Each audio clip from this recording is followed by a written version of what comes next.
everyone, it's Marie here. Welcome back to my channel. I'm back today with a process video for my creative scrapbook using the May main kit. So this kit is full of the beautiful new garden party collection.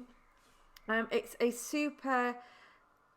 gorgeous. It's all pastel-y and pretty, and so I had to choose some pretty pictures to use with this collection. So there's lots of my new little puppy Poppy that are going to feature in these layouts. So this is a particular one of her. A funny picture really. She's just sat under a table while we were having lunch at a cafe, and it was just such a sweet, she was just sat there looking at me ever so sweetly, so I had to snap a little picture. So yeah, just a sweet photograph of her.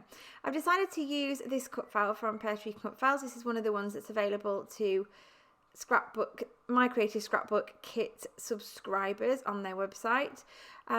And it's just this beautiful floral butterfly. So I'm going to use that as the main feature on my page, and I've just decided to back it with vellum. I didn't want to do much backing with anything colourful particularly, because I've decided to use that strip of stripy paper, as you can see just underneath the photograph there of Poppy.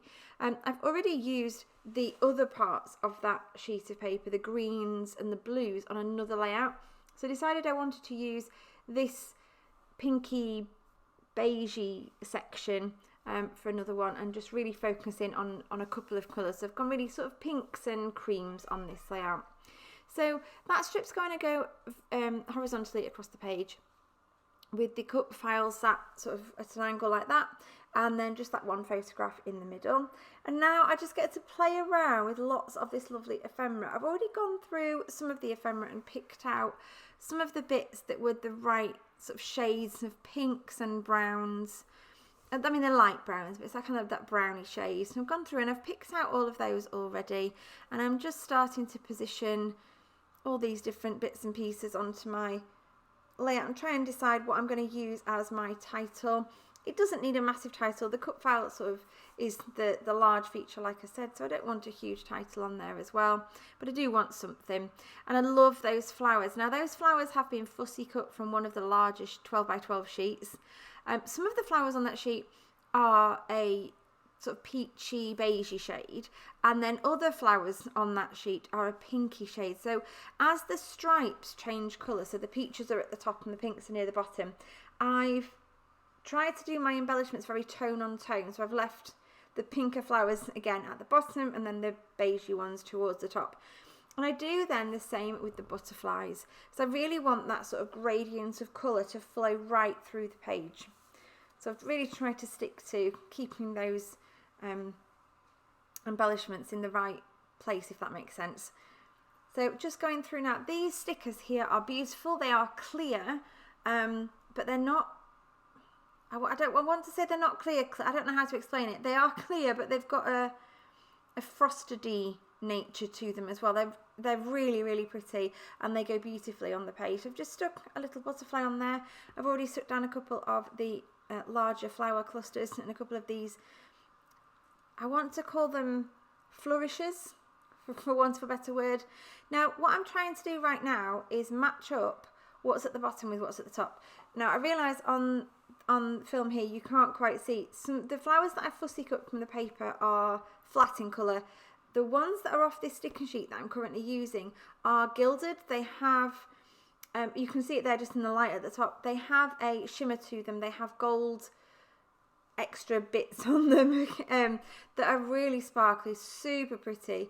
So what I noticed was when I stuck the pink flower towards the bottom, there was then a whole load of gold sparkliness at the bottom and less and not so much gold sparkliness at the top. So I wanted to try and match that up, which is why I added a couple of those gold flourishes in to really sort of bring all that together.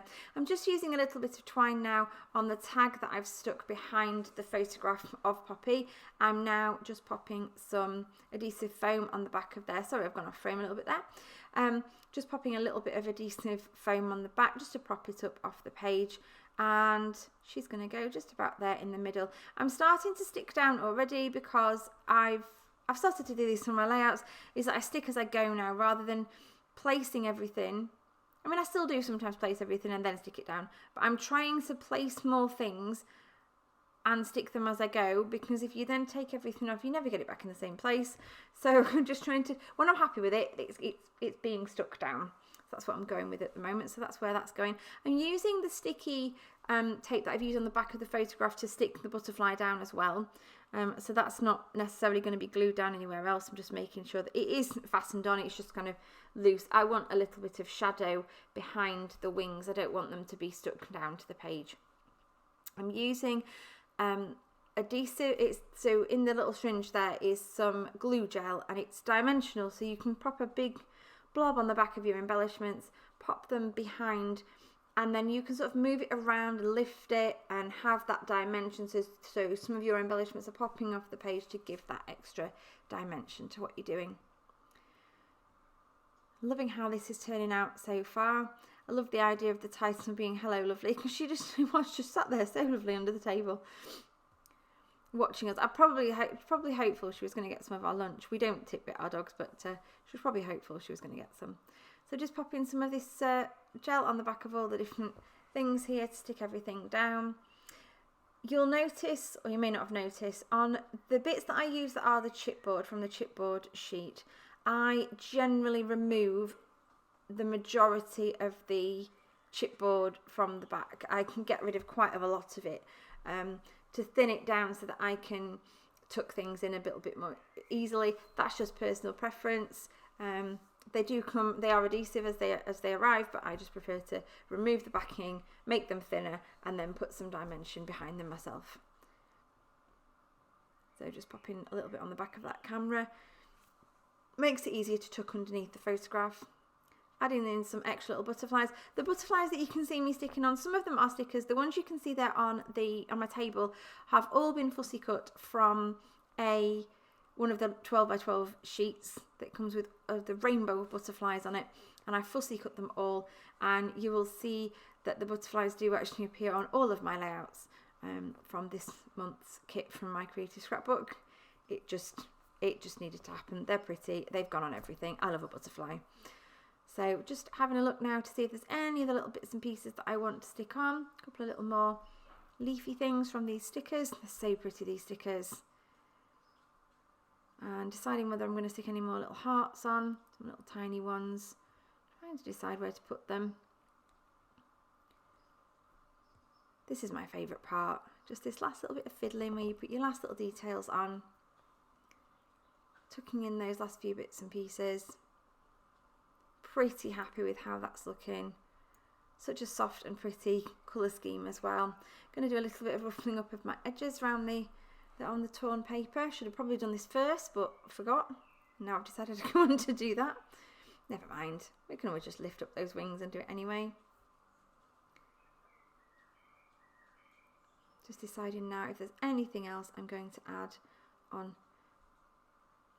I think I felt like it just needed a little bit of something up there to balance what was going on. It felt like it was going off to the left a little bit. So a couple more flowers just tucked underneath various points just to balance the whole thing so that it didn't feel lost. And I'm much happier with that now. Just with that one flower tucked under at those little places, it just really has added that extra bit that it needed to balance the whole thing out. Really pleased with that now. Now, the very last thing that I say the very last thing, there's always extra things I do, but I'm going to sprinkle some sequins on. And I literally do, just take some of the sequins from my stash and sprinkle them on. I think if you try and place the sequins when you want them, you can often end up with it looking sometimes a little bit forced and a bit too organised. So whenever I can, if I'm able to, because I want them all over like I did on this particular page, if that's possible, I will just literally sprinkle them across the page. I'm using a Picky Uppy pen here. It's got a wax tip on one end, which is supposed to help you pick up the sequins, but it gets glossy accents on and then it sticks to the sequin and then the sequin doesn't stay on the page. I'm yet to work out a decent solution to that, but for now, it works. It's easier than trying to pick them up with your finger and thumb. and then just pressing them down and making sure. And then the next thing to do is pick it up, do a shake test and make sure you've actually caught all the sequins, and I have indeed got them all. And now I'm just going around with some white splatters. I do tend to finish off every single layout I make with a few white splatters. I think it just softens everything up and I really like the appearance. So that's about it for this layout. Thank you ever so much for watching. Hope you've enjoyed seeing that one come together. Stay tuned now for some close-ups, and do check the description box below for links to my creative scrapbook if you would like to subscribe to one of their kits. And they have several different kits each month with different themes in them, so go and have a little look at those and see which one you would prefer. Thanks ever so much for watching, and I'll see you again in the next one. Bye for now.